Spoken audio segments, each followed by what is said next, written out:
નમસ્કાર વિદ્યાર્થી મિત્રો, કેમ છો? સારું, ઓકે. ચાલો બીજા લેક્ચરમાં આગળ વધીએ.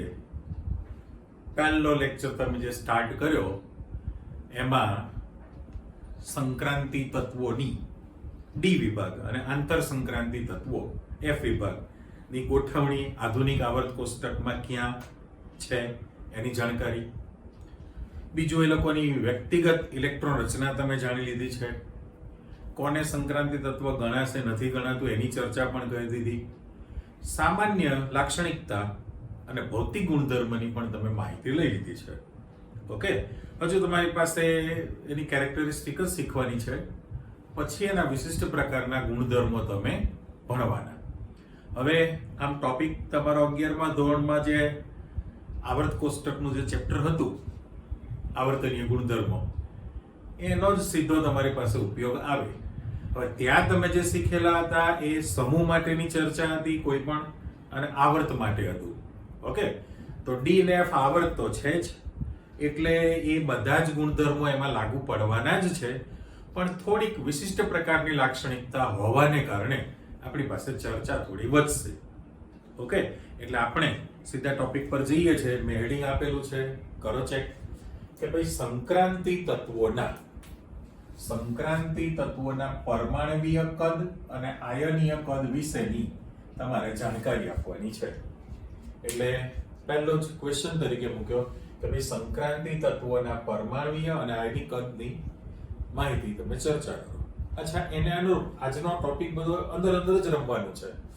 બીજો જે ક્વેશ્ચન મૂકેલો છે એમાં ડી વિભાગના તત્વોની પરમાણવીયકરણ એન્થાલ્પી શબ્દ કીધો છે, પણ ડી વિભાગ કીધો છે આપણી પાસે, એટલે સંક્રાંતિની જ છે. ડી વિભાગના તત્વોની પરમાણવીયકરણ એન્થાલ્પી એટલે યાદ આવે છે ને, ડેલ્ટા આઈ એ, જેમ ડેલ્ટા એ એચ લખીએ છીએ એ પરમાણવીયકરણ એન્થાલ્પી છે.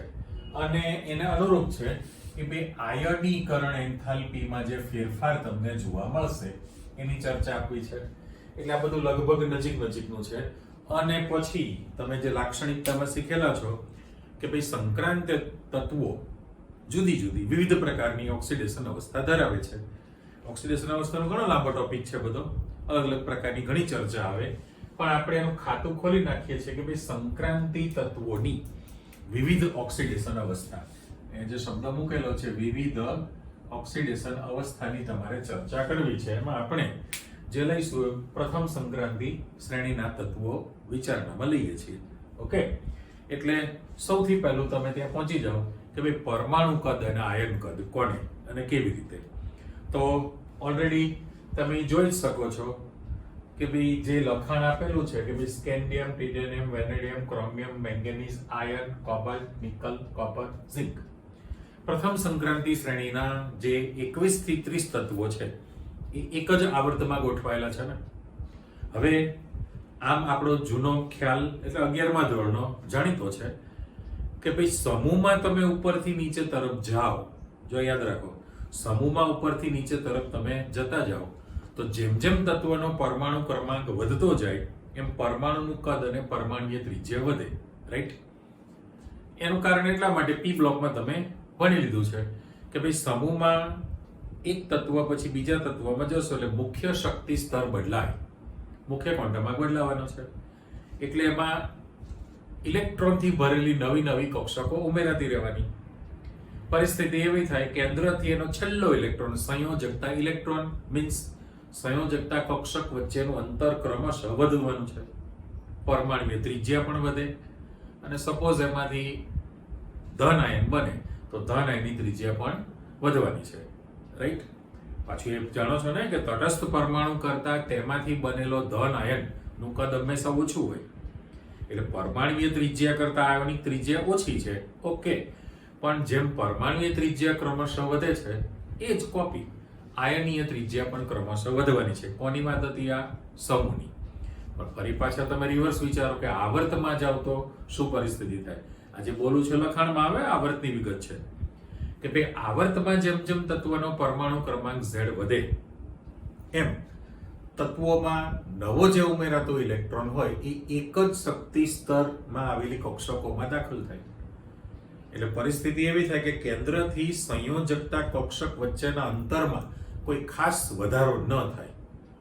એટલે આ પહેલું પરિબળ. બીજું કે પરમાણુ ક્રમાંક વધે એટલે કેન્દ્રમાં ધન વીજભારી પ્રબળ બને, તો કેન્દ્રનું ઇલેક્ટ્રોન પ્રત્યેનું આકર્ષણ બળ વધુ પ્રવર્તે.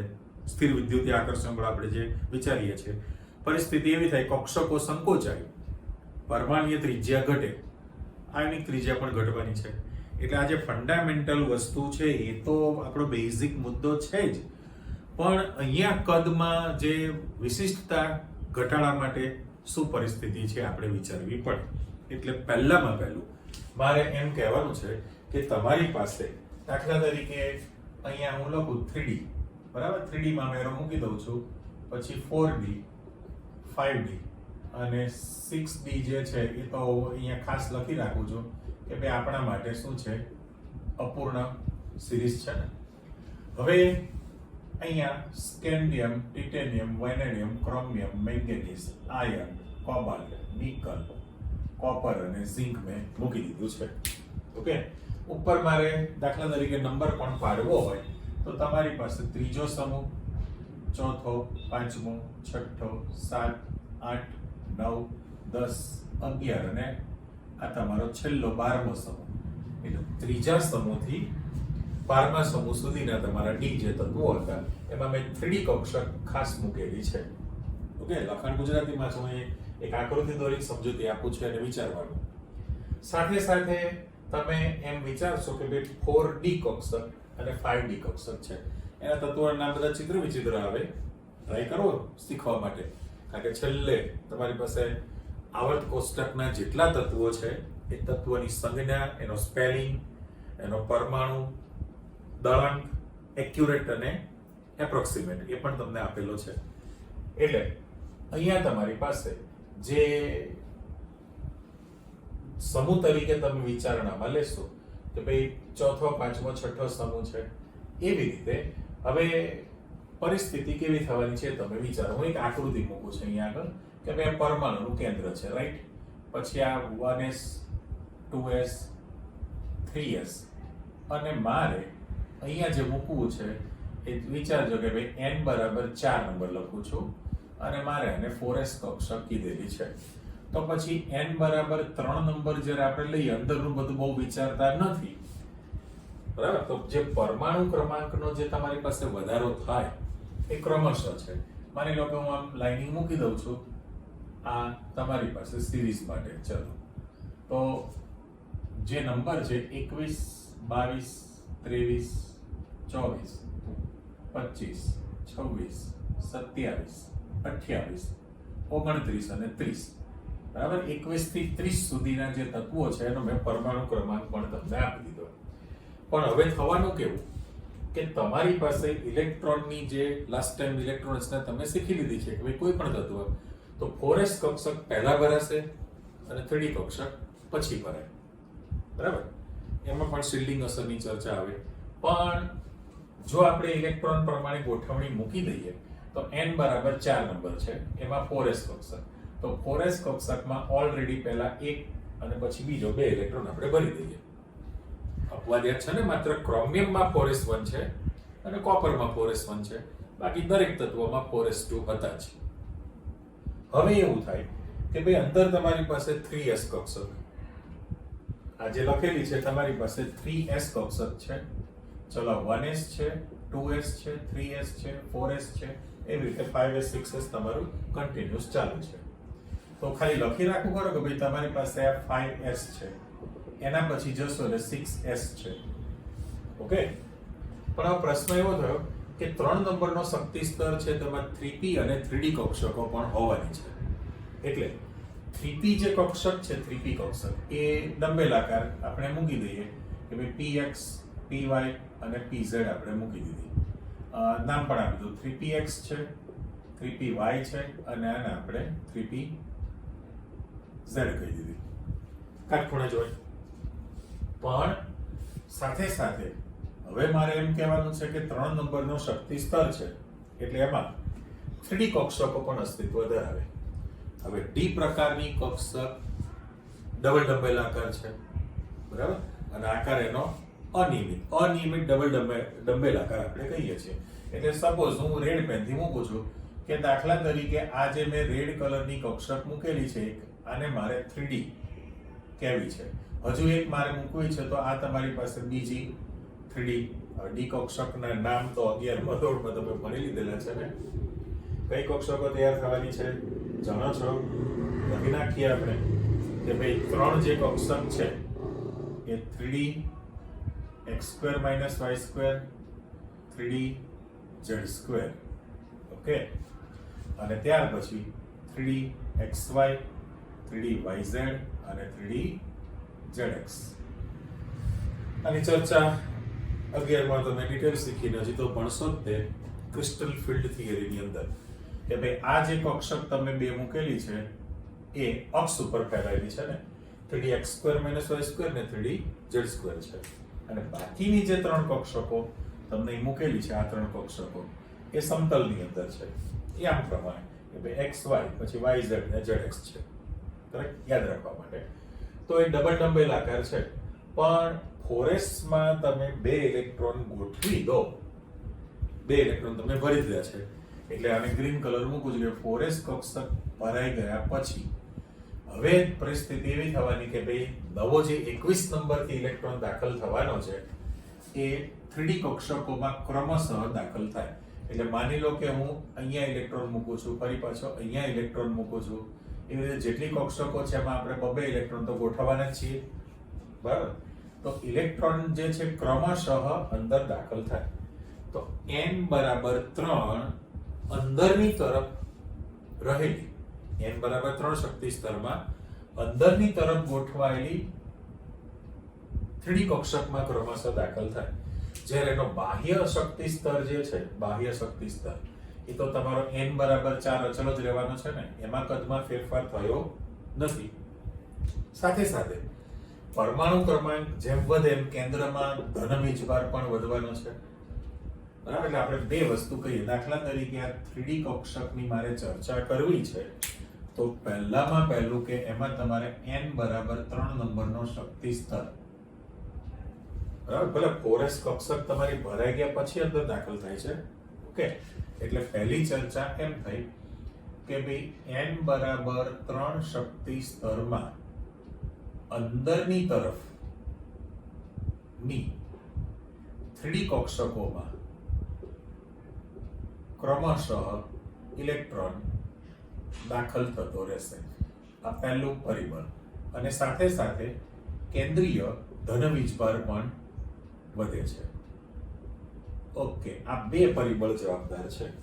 એ પેલું જે સામાન્ય કોઈ પણ આવર્તની જે આપણી પાસે ચર્ચા હતી એ જ કોપી થઈ ને કે ભાઈ ડી વિભાગના તત્વોમાં, એટલે પ્રથમ સંક્રાંતિ શ્રેણી સપોઝ આપણે વિચારીએ તો જેમ જેમ તત્વનો પરમાણુ ક્રમાંક z વધે છે એમ તત્વોમાં નવો ઉમેરાતો ઇલેક્ટ્રોન એ n બરાબર 3 એક જ શક્તિ સ્તરમાં અંદરની તરફ ગોઠવાયેલી 3D કક્ષકમાં ક્રમશઃ દાખલ થતો રહેશે, લાઈનસર વધતો રહેશે એક ઇલેક્ટ્રોન. સાથે સાથે કેન્દ્રીય ધન વીજભાર પણ તમારી પાસે વધે છે. એટલે બાહ્ય શક્તિ સ્તર તમારી પાસે જે છે તૂટક લાઈન મૂકી દો તો n બરાબર 4 અચળ જ રહેવાનો છે, પણ ધન વીજભાર વધવાને કારણે કેન્દ્રનું ઇલેક્ટ્રોન પ્રત્યેનું આકર્ષણ બળ પણ વધુ પ્રવર્તવાનું છે. સાથે સાથે આપણે એવું પણ શીખી લીધેલું છે કે ભાઈ 3D કક્ષક છે એની ઇંગ્લિશનો શબ્દ વાપરી સ્ક્રીનિંગ અસર કહેવાય, પણ આપણે શિલ્ડિંગ અસર પ્રમાણમાં કેવી છે? ઓછી છે, રાઈટ. એટલે 3D કક્ષકની શિલ્ડિંગ અસર પણ ઓછી પ્રવર્તી હોય એટલે કેન્દ્રનું ફોરેસ્ટ કક્ષકના ઇલેક્ટ્રોન પ્રત્યેનું જે આકર્ષણ બળ છે, સ્થિત વિદ્યુતીય આકર્ષણ બળ, એ આકર્ષણ બળ વધુ પ્રવર્તે કારણ કે એની શિલ્ડિંગ અસર ઓછી થવાની છે. એટલે કેન્દ્રનું આકર્ષણ બળ વધવાને કારણે પરમાણુય ત્રિજ્યા ક્રમશઃ ઘટે છે. પરમાણુય ત્રિજ્યા ઘટે એટલે પરમાણુનું કદ શું થયું કહેવાય? ઘટે. એટલે આપણી પાસે પરમાણુય કદ અને પરમાણુય ત્રિજ્યા ક્રમશઃ ઘટતી જશે. આ પહેલું પરિબળ. અને સાથે સાથે અને આપણે આયોનિક કદ અને આયોનિક ત્રિજ્યા એ પણ તમારી પાસે ક્રમશઃ ઘટે છે. એઝ ઇટ ઇઝ આપણે લખી દીધું છે. ફરી ટેલી કરી લો કે ભાઈ આમાં એક જ શક્તિ સ્તર n બરાબર 3 માં અંદરની તરફ ગોઠવાયેલી થડી કક્ષકમાં જ ક્રમશઃ ઇલેક્ટ્રોન દાખલ થવાનો, જ્યારે એનો બાહ્ય ક્વોન્ટમમાં n બરાબર 4 જ રહેશે અને સાથે સાથે કેન્દ્રમાં ધન વીજભાર, કેન્દ્રીય ધન વીજભાર વધશે. 3D કક્ષકની શિલ્ડિંગ અસર ઓછી છે એટલે કેન્દ્રનું 4s કક્ષકના ઇલેક્ટ્રોન પ્રત્યેનું સ્થિત વિદ્યુતીય આકર્ષણ બળ વધુ પ્રવર્તે, પરમાણુનું કદ ઘટશે અને પરમાણુય ત્રિજ્યા પણ શું થાય? પરમાણુ કદ, પરમાણુય ત્રિજ્યા ક્રમશઃ ઘટશે. સામા પક્ષે એ જ વસ્તુ કે ભાઈ એક જ સરખા આયનો આપણે લઈ લો, એક જ સરખા આયનો એટલે આપણે સામાન્ય ઓક્સિડેશન અવસ્થા આપણે +2 કહીએ છીએ ને સંક્રાંતિ તત્વોની, તો આ બધા જ m તત્વ તરીકે લો તો પરમાણુ કદ, પરમાણુય ત્રિજ્યા ઘટી છે. દાખલા તરીકે તમે m+2 લઈ લો તો એ લોકોનો આયોનિક કદ અને આયોનિક ત્રિજ્યા પણ તમારી પાસે ક્રમશઃ ઘટે છે. પણ હવે સાથે સાથે બે ચર્ચા એવી તમને આપવાની છે જે અહીંયા આગળ સમૂહ નંબર પ્રમાણે કે ભાઈ ઓફિશિયલી તમે જ્યારે જોશો બરાબર કોઈ પણ તત્વ માટે, એટલે સપોઝ સમૂહ નંબર પ્રમાણે બરાબર છે કે ભાઈ 4 5 6 સમૂહ, 5મો 6થો 7મો સમૂહ એ તમે તત્વની ગોઠવણી કરો તો, પણ અહીંયા આગળ દાખલા તરીકે આ જસ્ટ એમ વિચારીએ કે ભાઈ 4D કક્ષક છે, 4 નંબરનો શક્તિ સ્તર છે બરાબર, તો જેમ 4s પહેલા તમે 3D કક્ષકની અંદર ઇલેક્ટ્રોનની ભરતી કરો છો તો એ જ વસ્તુ તમે 5s કક્ષક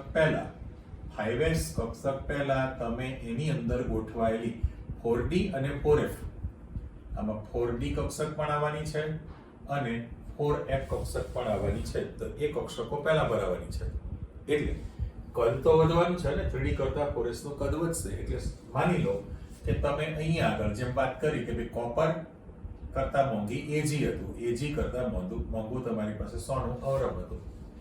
આ જે સંક્રાંતિ તત્વ નથી ગણતા એ કેડમિયમ હતું ને અહીંયા Hg લખી દઉં છું. તો પ્રથમ સંક્રાંતિ શ્રેણીનું જે કદ છે પરમાણુ એના કરતા દાખલા તરીકે હું ઝિંકનું જે કદ લખું એના કરતા કેડમિયમનું કદ મોટું હોય ને Hg નું કદ એના કરતા પણ વધવાનું છે. કેમ? તો કામ તો એ સમૂહ થયો ને, સમૂહમાં ઉપરથી નીચે તરફ ગયા કહેવાય અને પેલી તમારી પાસે આવર્ત છે.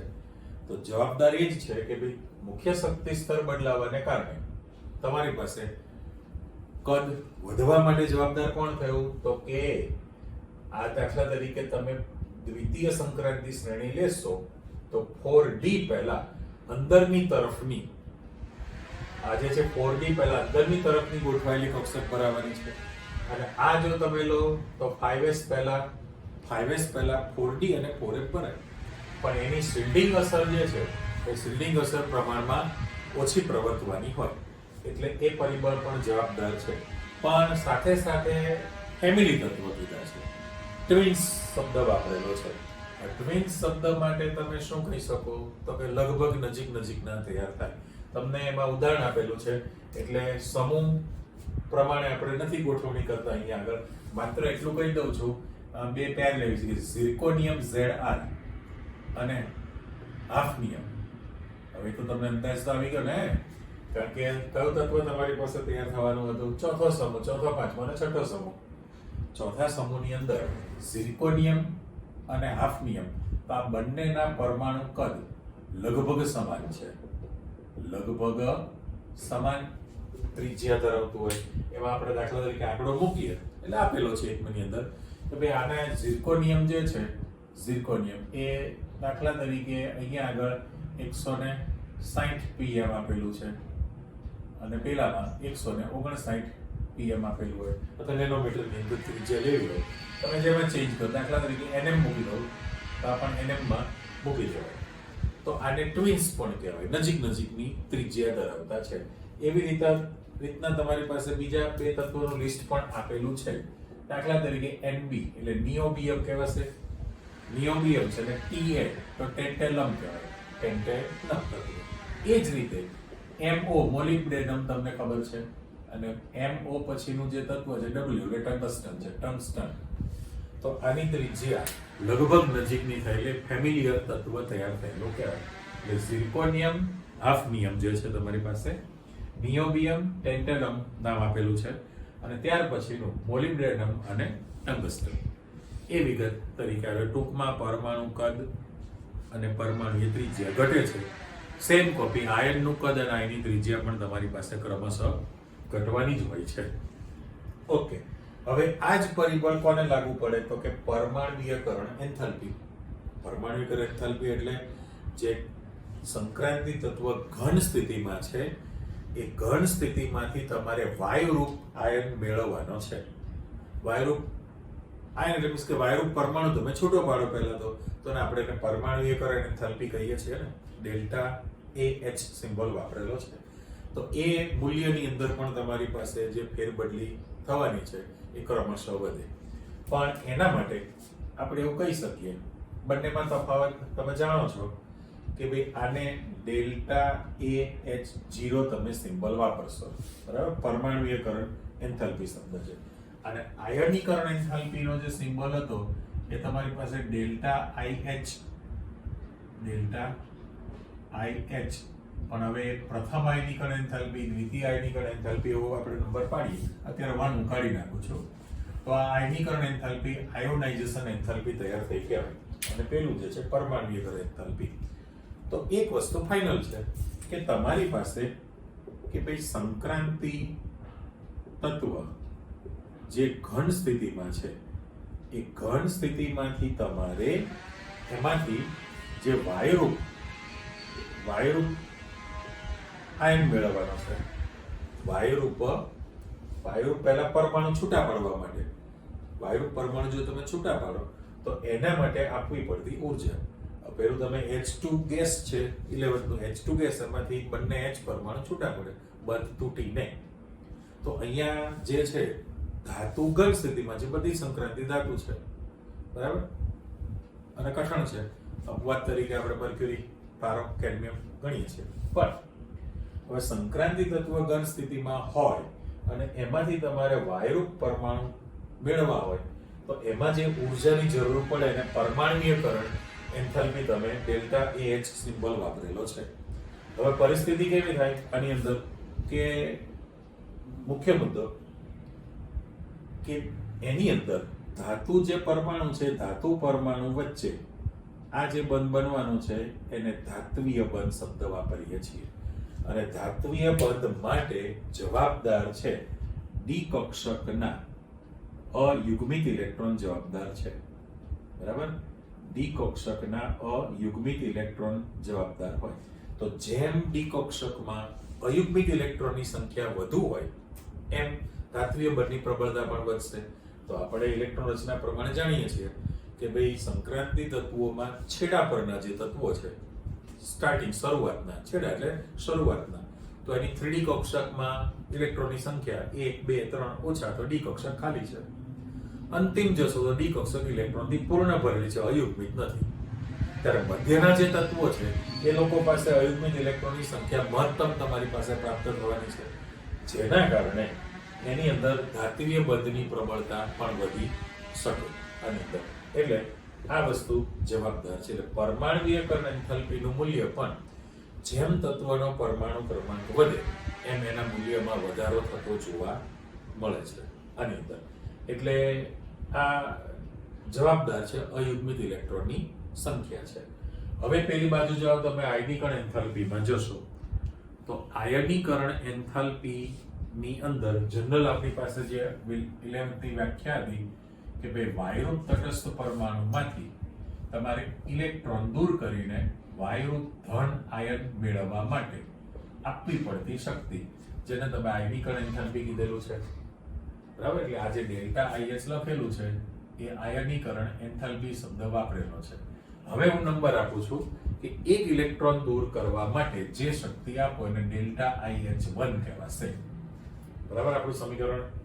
પણ પ્રથમ આયનીકરણ એન્થાલ્પી કરતા દ્વિતીય આયનીકરણ એન્થાલ્પીનું મૂલ્ય હંમેશા વધુ હોય, તૃતીયનું એના કરતા પણ વધશે.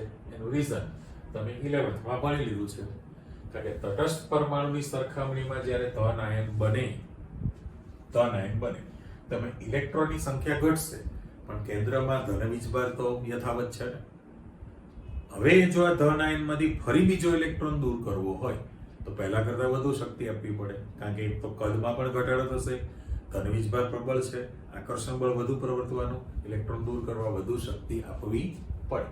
એટલે પ્રથમ આયનીકરણ એન્થાલ્પી કરતા દ્વિતીય આયનીકરણ એન્થાલ્પીનું મૂલ્ય હંમેશા વધવાનું જ છે.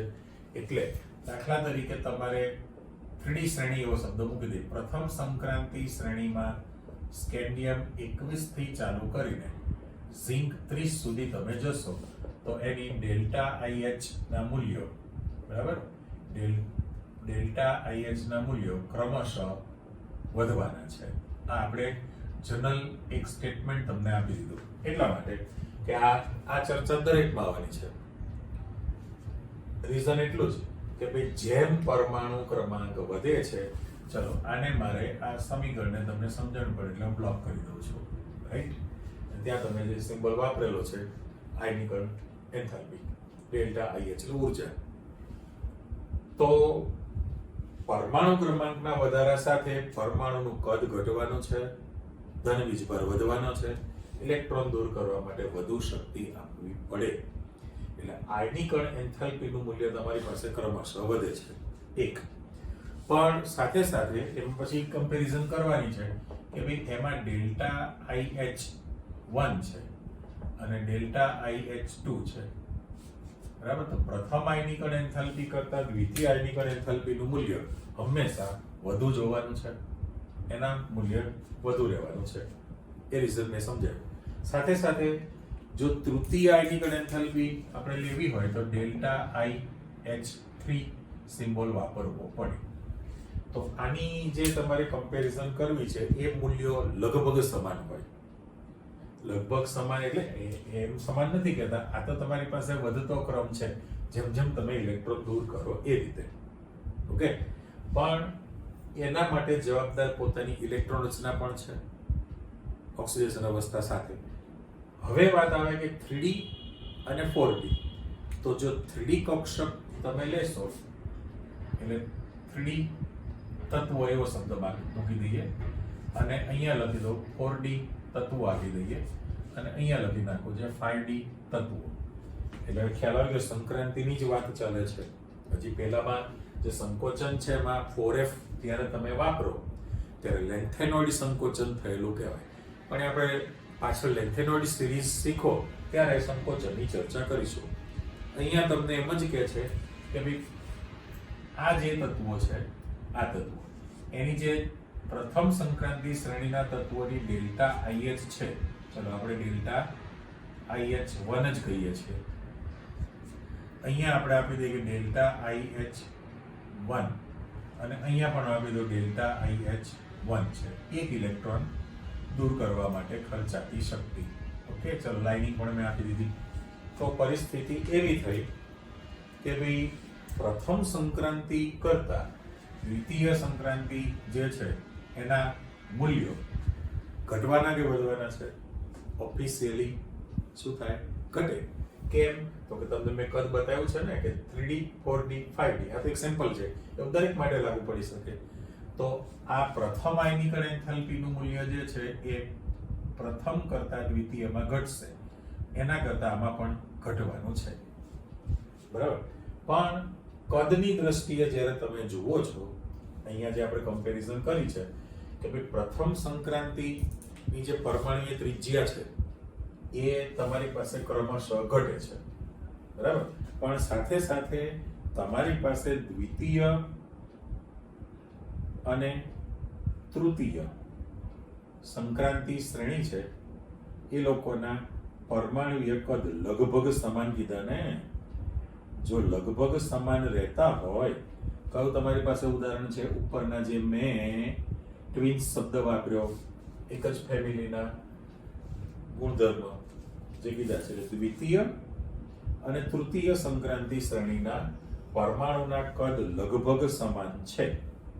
જો કદ લગભગ સમાન રહેતા હોય તો પછી એની આયનીકરણ એન્થાલ્પીનું મૂલ્ય જે છે એ પણ પાસેનું હોય કે નહીં. આપણે પહેલા એમને વાત કરી કે ભાઈ આ ચિત્ર તૈયાર કર્યું. પણ હવે જો તમે દ્વિતીય અને તૃતીય સંક્રાંતિ શ્રેણી માટે લખવા જશો તો આ તમે 3D તત્વો કરતા 4D તત્વો 5D તત્વો એમ ચર્ચા કરી દીધી. પણ હવે મારે અહીંયા કમ્પેરિઝન કરવી છે તો આની જે પ્રથમ આયનિકણ એન્થાલ્પી છે, પ્રથમ આયનિકણ એન્થાલ્પી એના કરતા જેમ દ્વિતીય આયનિકણ એન્થાલ્પીનું મૂલ્ય વધુ છે ને અને તૃતીય, તો આ 3D તત્વો માટે હું ભાગ પાડી દઉં છું. ચલો આ પહેલો ભાગ આવી ગયો એટલે વધતો ક્રમ. હવે આપણે નવી રીતે લખીએ છીએ ભાઈ ડેલ્ટા IH1 લખું છું, ઓકે, અને ડેલ્ટા IH2 લખું.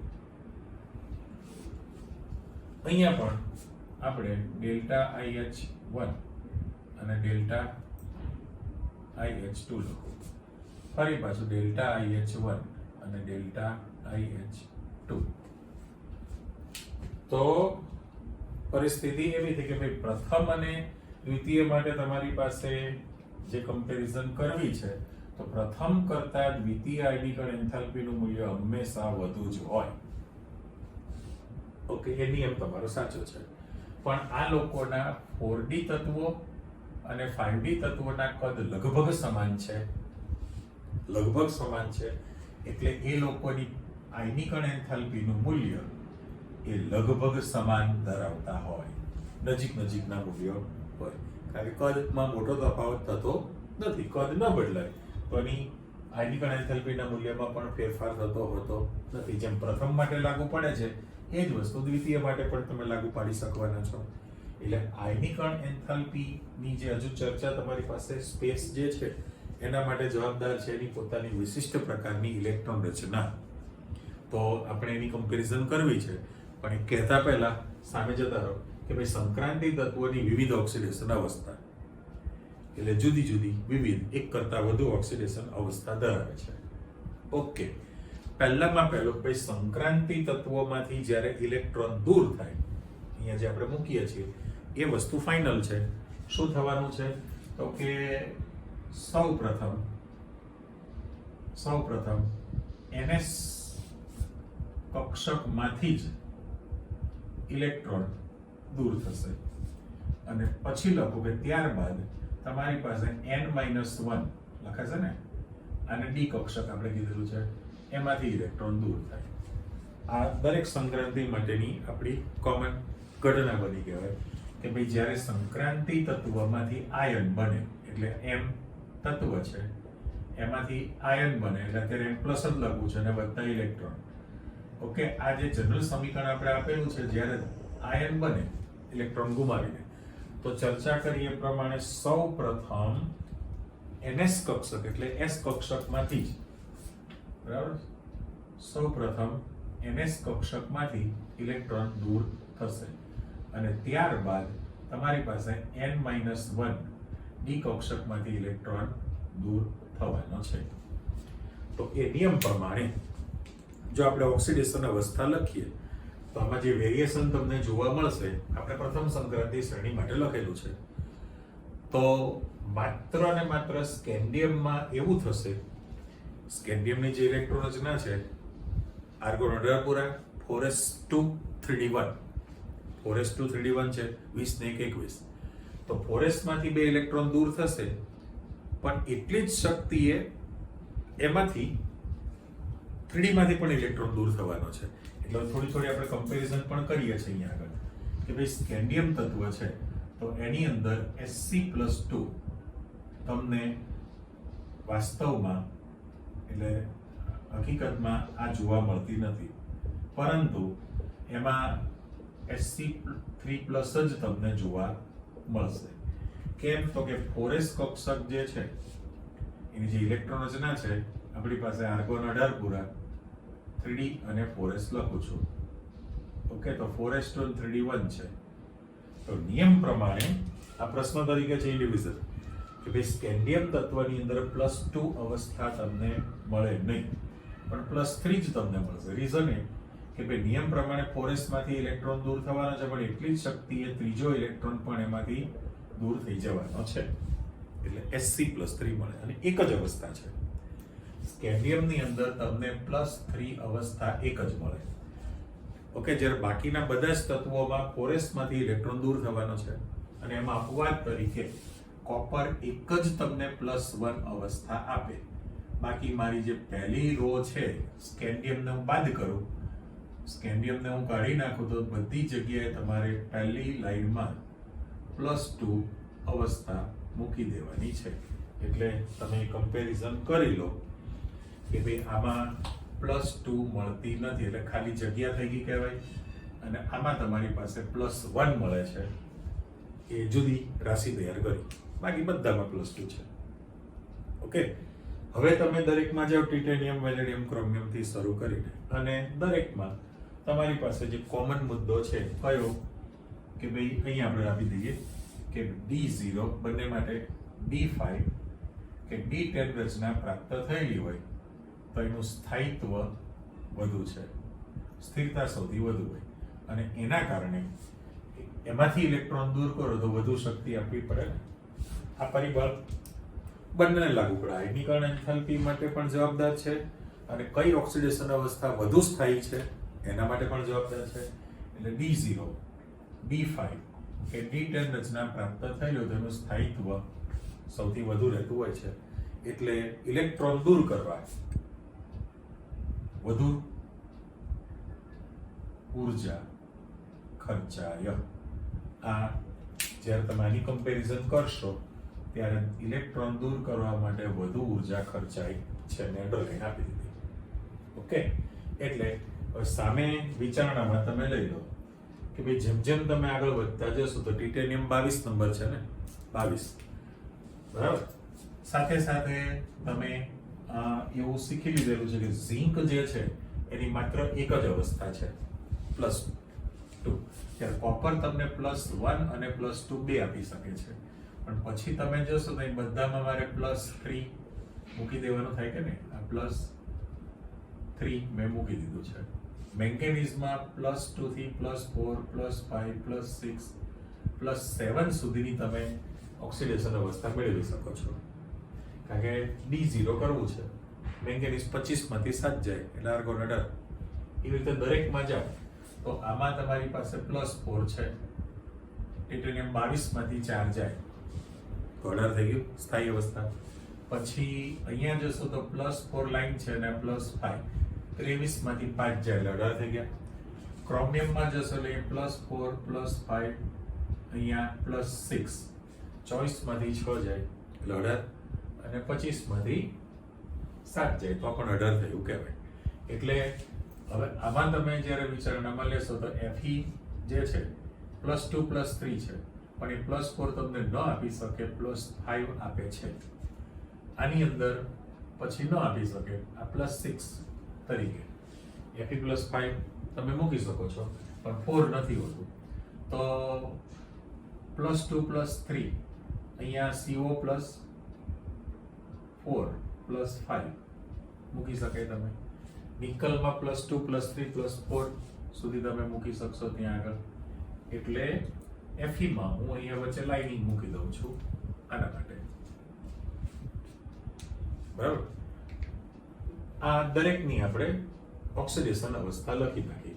હવે સૌથી વધુ જે સ્થાયી ઓક્સિડેશન અવસ્થા છે એ કઈ છે? આપણે રેડ પેન તેને રાઉન્ડ મૂકી દઈએ છીએ, પણ એના પહેલા અહીંયા તમે એવું જોઈ શકો છો કે ભાઈ સ્કેન્ડિયમ 21 નંબરથી મેંગેનીઝ 25 નંબર, એટલે મધ્ય તત્વ આવી ગયું છે. આ કોષ્ટક પરથી તમારી પાસે શું લાક્ષણિકતા જોવા મળી કહેવાય? તો કોષ્ટક પરથી વિશિષ્ટ પ્રકારની લાક્ષણિકતામાં તમે એવી કમ્પેરિઝન કરી શકો કે ભાઈ પહેલામાં પહેલું કે ભાઈ સ્કેન્ડિયમ અને ઝિંક એ એક જ ઓક્સિડેશન અવસ્થા ધરાવે છે. એક જ એટલે એકડો નથી, એક જ સ્થિતિ છે. એટલે નંબરિંગ કરી દઈએ ચાલો. જે તમારી પાસે સાચું, સ્કેન્ડિયમ તમારી પાસે +3 જ આપે, ઝિંક +2 જ આપે, બીજી કોઈ અવસ્થા ધરાવતું નથી. બીજું તમે જોઈ લીધું છે કે ભાઈ સ્કેન્ડિયમ થી મેંગેનીઝ તરફ જાઓ તો તમારી પાસે એટલે આ ગુજરાત કે તરફ જતા ઓક્સિડેશન અવસ્થા વધે છે, એટલે વધુ ઊંચો આંકડો તમને મળશે. અને એનાથી ઉલટું તમે જાઓ કે મેંગેનીઝ થી તમે ઝિંક તરફ જતા ઓક્સિડેશન અવસ્થા તમારી પાસે ઘટે છે. અને ચોથો મુદ્દો કહી શકો કે ભાઈ મેંગેનીઝ તત્વ તમને +2 થી +7 સુધીની વધુ ઓક્સિડેશન અવસ્થા આપી શકે છે. ચલો કલર પૂરતી જુઓ. આ કોષ્ટક પરથી તમે આટલું ફાઇનલ કર્યું છે કે ભાઈ સ્કેન્ડિયમ અને ઝિંક માત્ર એક જ અવસ્થા આપે છે. જો આની +3 એક જ અવસ્થા સ્થાયી છે, આની +2 એક જ અવસ્થા સ્થાયી છે. પણ સ્કેન્ડિયમ થી મેંગેનીઝ તરફ જો તમે જાઓ તો ઓક્સિડેશન અવસ્થા ક્રમશઃ વધે છે, જે જોઈ શકાય છે કે ભાઈ અહીંયા +3 પછી +4 +5 +6 +7 અહીંયા તમારો ક્રમ સરસ વધતો દેખાય છે, એટલે વધારો દેખાય. પણ પછી તમે ઉલટું છે કે મેંગેનીઝ થી ઝિંક તરફ જાઓ તો ઓક્સિડેશન અવસ્થામાં તમારી પાસે ઘટાડો થતો ગયો. 5 છે, 4 છે, 2 છે, એ રીતે. અને મેંગેનીઝ તત્વ તમને +2 થી +7 સુધીની સૌથી વધુ ઓક્સિડેશન અવસ્થા આપી શકે છે. ક્રોમિયમ પણ આપે છે, પણ મેંગેનીઝની સૌથી વધુ અવસ્થા તમારી પાસે પ્રાપ્ત થઈ. સાથે સાથે તમે એવું પણ કહી શકો આની કમ્પેરિઝનમાં કે ભાઈ સંક્રાંતિ શ્રેણીમાં છેડા પરના તત્વો એટલે શરૂઆતના તત્વો અને અંતિમ તત્વો એ નીચી ઓક્સિડેશન અવસ્થા આપે છે, જ્યારે મધ્યના તત્વો ઊંચી ઓક્સિડેશન સ્થિતિ આપે છે. બરાબર? એટલે મારે અહીંયા કમ્પેરિઝન કરવું હોય તો તમે એવો ક્વેશ્ચન બની ગયો કે ભાઈ શરૂઆતના અને અંતિમ તત્વો એટલે મારે છેડા પરના તત્વો એવો શબ્દ વાપરી શકાય. છેડા પરના તત્વો નીચી ઓક્સિડેશન સ્થિતિ આપે અને મધ્યના તત્વો ખાલી મારે ઊંચી ઓક્સિડેશન સ્થિતિ આપે છે. ચલો મેં ખાલી જસ્ટ સ્ટેટમેન્ટ જ બનાવ્યું છે. કલર પૂરતી જુઓ કે ભાઈ શ્રેણીની અંદર શરૂઆતના તત્વો અને અંતિમ તત્વો એટલે છેડા પરના થયા ને સિરીઝના, એ તમને નીચી ઓક્સિડેશન સ્થિતિ આપે છે. તેનું રીઝન પહેલા સમજી લો કે ભાઈ સંક્રાંતિ શ્રેણીના શરૂઆતના તત્વો તો કે સ્કેન્ડિયમ, ટાઇટેનિયમ, બરાબર? એનું કારણ કે ભાઈ એની પાસે એક જ અયુગ્મિત ઇલેક્ટ્રોન છે, આમાં 2 અયુગ્મિત ઇલેક્ટ્રોન છે.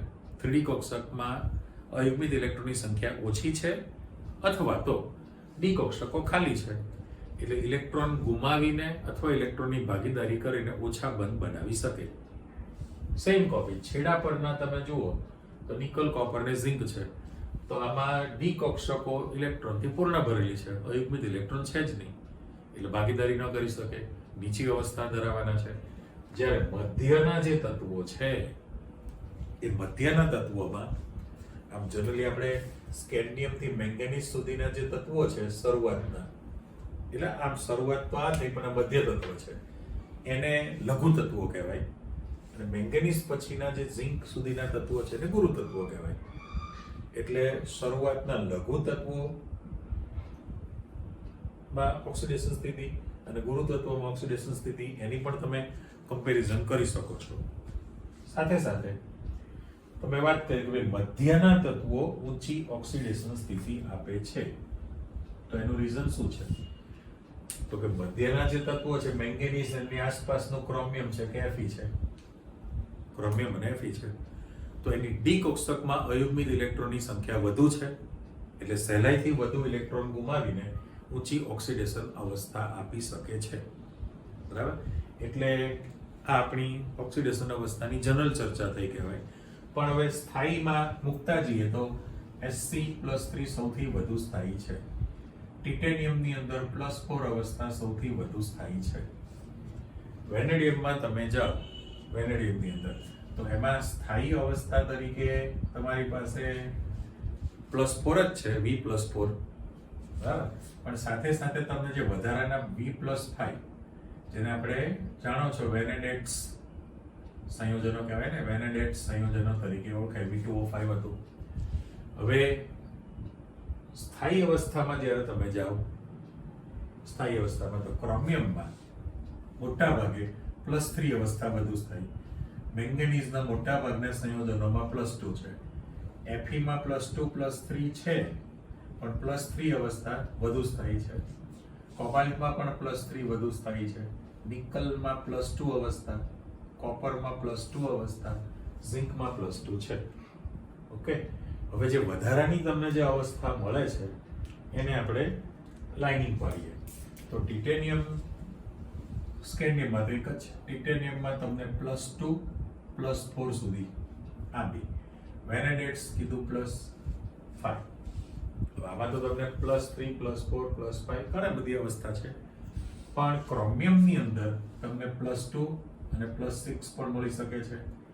મેંગેનીઝમાં +7 વાળા સંયોજનો પણ છે તમારી પાસે. એફીમાં +2 અને +3 છે. કોબાલ્ટની અંદર +2 અને +3 અવસ્થા છે. નિકલમાં +4 વાળા પણ મળી શકે છે. કોપરમાં કીધું એ પ્રમાણે +1 ની ડિઝાઇન બદલતા નથી આપણે. એટલે કહેવાનો અર્થ એમ કે જે સ્થાયી અવસ્થા છે એના પર મેં રાઉન્ડ મૂકેલું છે રેડ પેનથી, એ સિવાયની જે તમને અવસ્થા અસ્તિત્વ ધરાવતા હોય એની નીચે આપણે બ્લેક કલરની અંડરલાઈન મૂકી છે. પણ વાત કરીએ પ્રમાણે પહેલું ને છેલ્લું તત્વ એક જ અવસ્થા ધરાવે. તો આ થિયરી પ્રમાણે તમારે બંનેની કમ્પેરિઝન કરો હવે કે ભાઈ પ્રથમ આયનિકણ એન્થાલ્પી અને દ્વિતીય આયનિકણ એન્થાલ્પી છે. તો જેવી રીતે મેંગેનીઝ આપણે એવું કહી શકીએ Mn અને Fe ની ચર્ચા કરવી છે. તો મેંગેનીઝ 25 નંબર છે અને Fe 26 નંબર છે. જો આપણે ઇલેક્ટ્રોન રચના લખીએ તો આર્ગોન 18 પૂરા, આર્ગોન 18 પૂરા. અત્યારે હું પેલી ઇલેક્ટ્રોન રચના લખું છું 1 2 3 4 5 અને આ રીતે નીચે પણ હું આપી દઉં તમારી પાસે એ જ કોપી કે ભાઈ 1 2 3 4 5 અને આ છે. આ તમારી પાસે 3D કક્ષકો છે, આ 4s કક્ષક છે. મેંગેનીઝ જ્યારે તમે 25 નંબર લેશો તો એની જે ઇલેક્ટ્રોન રચના છે, ઇલેક્ટ્રોન રચના પ્રમાણે 18 ને 2 20 21 22 23 24 અને 25 થયું. બરાબર. એફીમાં જોશો તો 18 ને 2 20 ને 5 25 છે અને 26મો ઇલેક્ટ્રોન યુગ્મિત છે. હવે જ્યારે તમે અહીંયા કમ્પેરિઝન કરતા હો, મિક્સ ન થાય એટલે વચ્ચે હું લાઇનિંગ મૂકી દઉં છું. આપણે પ્રથમ આયનિકણ એન્થાલ્પી અને દ્વિતીય આયનિકણ એન્થાલ્પી વધુ હોય છે, શા માટે વધે છે ઘટે છે એ ચર્ચા, અને સાથે સાથે વધુ સ્થાયી ઓક્સિડેશન અવસ્થા કઈ છે એની પણ તમારી પાસે માહિતી આવતી જાય. તો પહેલામાં પહેલું કે ભાઈ મેંગેનીઝ તત્વ જે છે એમાં ડી કક્ષકમાં તમારી પાસે અર્ધપૂર્ણ કોષ રચના પ્રાપ્ત છે, રાઈટ. તો નિયમ પ્રમાણે એની સ્થિરતા વધુ છે, પણ જ્યારે તમે મેંગેનીઝમાંથી ઉર્જા આપીને 4s કક્ષકમાંથી 2 ઇલેક્ટ્રોન દૂર કરશો તો તમારી પાસે Mn2+ અવસ્થા પ્રાપ્ત થઈ ગઈ. બરાબર, Mn+2 બને. પણ પછી કેવું થવાનું કે આ પ્રથમ આયનિકણ એન્થાલ્પી થાય ને ડેલ્ટા IH1. હવે જો તમારે ફરી ઇલેક્ટ્રોન દૂર કરો તો 3D કક્ષકમાંથી ઇલેક્ટ્રોન દૂર કરવાનો છે, તો અર્ધપૂર્ણ અવસ્થા છે D5, સ્થિરતા વધુ છે, તો ઇલેક્ટ્રોન દૂર કરવા માટે વધુ શક્તિ આપવી પડે. એટલે તમે અહીંયા Mn3+, એમ તો તમે કીધું ને કે +3 +4 +5 +6 +7 સુધી આપે, પણ એટલું તો ફાઇનલ જ થઈ ગયું કે તમારી પાસે ડેલ્ટા IH1 છે એના કરતા ડેલ્ટા IH2 નું મૂલ્ય હંમેશા વધુ જ ખર્ચાતું હોય. ગ્રેટર ધેન નિશાની મૂકી દીધી છે, વધુ ઉર્જા આપવી પડે એક જ તત્વ માટે M+2 બનવામાં. ત્યારે Feમાં તમે જશો એટલે વધુ તમે આપવાની છે, અને એમ કરતા યાર તમે Mn+7 એ પહોંચો તો D0 રચના બની ગઈ ને, જેનું સ્થિરતા સૌથી વધુ છે. ત્યારે Feમાં તમે જશો તો પરિસ્થિતિ કેવી થવાની છે? આ થિયરી પ્રમાણે 4s માંથી ઓલરેડી 2 ઇલેક્ટ્રોન તમને આપશે એટલે Fe2+ તો બની જ ગયું, રાઈટ. આ પ્રથમ આયનિકણ એન્થાલ્પી. પણ સાથે સાથે હવે કેવું થવાનું, તો એની 3D કક્ષકમાં તમે જોઈ શકો છો કે અર્ધપૂર્ણ કોષ રચના પ્રાપ્ત થવા માટે આ 3D1 ની અંદર યુગ્મિત ઇલેક્ટ્રોન છે ને, એક જ કક્ષકમાં યુગ્મિત ઇલેક્ટ્રોન ધરાવશે એટલે એની વચ્ચે અપાકર્ષણ બળ પ્રવર્તે. તો ઓછી શક્તિએ સહેલાઈથી પાછો એક ઇલેક્ટ્રોન દૂર કરી શકે, આપવાની વૃત્તિ થઈ, તો એ તમને Fe+3 અવસ્થા પણ આપી શકે, બરાબર. પણ એ ઇલેક્ટ્રોન નીકળી ગયા પછી આ દાખલા તરીકે તમે દૂર કરી નાખો, પછી તો એમાં અર્ધપૂર્ણ કોષ રચના પ્રાપ્ત થઈ ગઈ ને. તો ફરી પાછો ઇલેક્ટ્રોન દૂર કરો તો પહેલા કરતા ખૂબ જ વધુ શક્તિ આપવી પડે, કારણ કે સ્થિરતા પ્રાપ્ત થઈ ગયેલી છે. એટલે Fe તત્વ તમને +2 અને +3 બે અવસ્થા આપી શકે છે. તો આ વાત એ રીતની થઈ કે ઓક્સિડેશન અવસ્થા ક્યારે બને, તો કે તમે એમાંથી ઇલેક્ટ્રોન દૂર કરો ઉર્જા આપીને, ત્યારે અવસ્થા પ્રાપ્ત થવાની છે. અને જે ઉર્જા આપવી પડે છે એને આપણે આયનિક એન્થાલ્પી કીધેલું છે. તો આયનિક એન્થાલ્પીનું મૂલ્ય જે તમારી પાસે વધે છે, એ વધવા માટે જવાબદાર પણ કોણ છે? ઇલેક્ટ્રોન રચના છે અને કેન્દ્રનો ધન વીજભાર છે. એટલે સરવાળે અહીંયા પણ તમે એવું કહી શકશો કે બીજી રીતે કે ભાઈ Fe+2 કરતા Fe+3 અવસ્થા વધુ સ્થાયી છે. નિશાની મેં મૂકી દીધી. રીઝન શું છે? આપણે જોઈ લીધું કે ભાઈ Fe+2 બને ત્યારે 4s માંથી 2 ઇલેક્ટ્રોન દૂર કરી નાખશે, બરાબર, પ્રથમ આયનિક એન્થાલ્પી. અચ્છા, હવે જો તમે ત્રીજો ઇલેક્ટ્રોન દૂર કરો Fe+3, તો એની યુગ્મિક ઇલેક્ટ્રોનમાંથી આપી શકે, પણ એ નીકળી ગયા પછી તો અર્ધપૂર્ણ કોષ રચના પ્રાપ્ત થઈ ગઈ, સ્થિરતા વધી ગઈ છે. Fe+2 કરતા Fe+3 અવસ્થા વધુ સ્થાયી હોય છે. એટલે બંને માટે જોવાનું થયું. બંને માટે એક જ વસ્તુ આવી કે જો તમારી પાસે ઇલેક્ટ્રોન દૂર થયા પછી, એટલે પ્રથમ આયનિક એન્થાલ્પી, હવે અંદાજ આવી ગયો છે કે ભાઈ સ્કેન્ડિયમમાં એક સાથે 3 ઇલેક્ટ્રોન દૂર થાય, એટલે કે પ્રથમ આયનિક એન્થાલ્પી 3 ઇલેક્ટ્રોન દૂર કરવાની થઈ. કોપર માટે તમારી પાસે 4s1 એક જ ઇલેક્ટ્રોન છે, એટલે એ દૂર કરવા માટે પ્રથમ આયનિક એન્થાલ્પી થઈ, કરેક્ટ. પણ બાકી દરેક તત્વની અંદર 4s માંથી એક સાથે 2 ઇલેક્ટ્રોન દૂર થાય, અને પ્રથમ આયનિક એન્થાલ્પી ΔIH1 4s ના 2 ઇલેક્ટ્રોન દૂર થાય. પછી જે તમે વધુ શક્તિ આપો છો, જોઈ લો, NS માંથી 2 ઇલેક્ટ્રોન દૂર થયા, કોપર માટે 1, સ્કેન્ડિયમ માટે 3 ટોટલ. ત્યારબાદ N-1d કક્ષકમાંથી દૂર કરવા છે.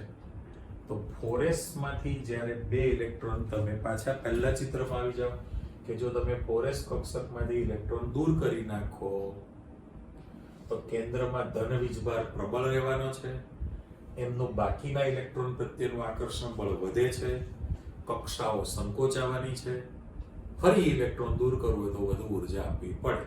એટલે પ્રથમ આયનિક એન્થાલ્પી કરતા દ્વિતીય આયનિક એન્થાલ્પી તો વધુ હોય જ, એમાં શંકાને સ્થાન નથી. પણ પછી ઇન્ટરનલ જ્યારે કમ્પેરિઝન કરો છો કે ભાઈ આમાં પ્રથમ પછી દ્વિતીય બહુ જ વધુ શક્તિ આપવી પડે મેંગેનીઝ માટે, ત્યારે Fe ની અંદર પ્રથમ પછી દ્વિતીય દૂર કરવા માટે ઓછી શક્તિ આપવી પડે. કેમ? તો કે એક ગુમાવી દેશો તો અર્ધપૂર્ણ સ્થિરતા વાળું બંધારણ પ્રાપ્ત થાય, અને સ્થાયી અવસ્થા પણ છે, એટલે સહેલાઈથી આપવા માટેની વૃત્તિ ધરાવશે જ. આ પણ તમે કમ્પેરિઝન કરી શકો છો, બરાબર. એટલે એ દૂર થયા પછી શું પરિસ્થિતિ છે, તો દ્વિતીય આયનિક એન્થાલ્પી માટે જવાબદાર છે આવી સ્થિરતા વાળી ઇલેક્ટ્રોન રચના. ઓક્સિડેશન અવસ્થા માટે પણ તમારી પાસે ઇલેક્ટ્રોન રચના જ જવાબદાર છે. એટલે જ્યારે તમે કમ્પેરિઝન કરી લીધી કે ભાઈ છેડા પરના તત્વો નીચી ઓક્સિડેશન અવસ્થા દર્શાવે, જ્યારે મધ્યના તત્વો જે છે એ તમને ઊંચી ઓક્સિડેશન અવસ્થા પણ આપી શકે છે, બરાબર. એટલે કમ્પેરિઝન તમારી પાસે આવતી ગઈ. સ્થિરતાનું પરિબળ તમને આપે તો એ જેમ હજી એક આપણે ઉદાહરણ આપીએ, આની અંદર આપી શકો, સ્પેસ પણ છે. તો કોપર માટે જાઓ, Cu+1 કરવું છે અને Cu2+ કરવું છે. તો આપણી પાસે કોપરનું જે ઓરિજિનલ ઇલેક્ટ્રોન બંધારણ છે એમાં આર્ગોન 18 પૂરે. હવે હું કેવું લખીશ અહીંયા આગળ 3d10 4s1 અને 3d9 4s0 કરવાનું છે. આપણે જો આ બંનેની કમ્પેરિઝન કરો, Cu+1 જો બનાવ્યું છે, બનાવ્યું ત્યાં ઓરિજિનલ લખેલું છે કે કોપર 29 નંબર, 18 ને 10 28 ને 29 છે. જો એ તમને 4s માંથી આ એક ઇલેક્ટ્રોન દૂર કરી દેશે, તો Cu+1 ઇલેક્ટ્રોન રચના બની ગઈ કહેવાય. તો D10 છે, સ્થિરતા વધુ છે, તો Cu+1 બનવાનું હોય તો એ ઓછી શક્તિ ઇલેક્ટ્રોન તમને આપી દેશે, કારણ કે કેટલા બધા પરિબળ જવાબદાર છે. હવે તો તમે નક્કી કરી શકો ને, આ ત્રણ ટોપિક માટે 3 પરિબળ જવાબદાર થયા. પહેલું તો ઇલેક્ટ્રોનનું ઋણ વિદ્યુતભાર, કેન્દ્રમાં ધન વીજભાર, ઇલેક્ટ્રોનનું કેન્દ્ર પ્રત્યેનું આકર્ષણ બળ, આ પરિબળ જવાબદાર. બીજું કીધું કે ભાઈ ઇલેક્ટ્રોન વચ્ચેનું અપાકર્ષણ બળ છે. ઇલેક્ટ્રોન વચ્ચેનું અપાકર્ષણ બળ જેને આપણે સ્ક્રીનિંગ અસર તરીકે પણ વિચારી શકીએ છીએ. અને ત્રીજો શબ્દ છે એક્સચેન્જ શબ્દ છે, વિનિમય.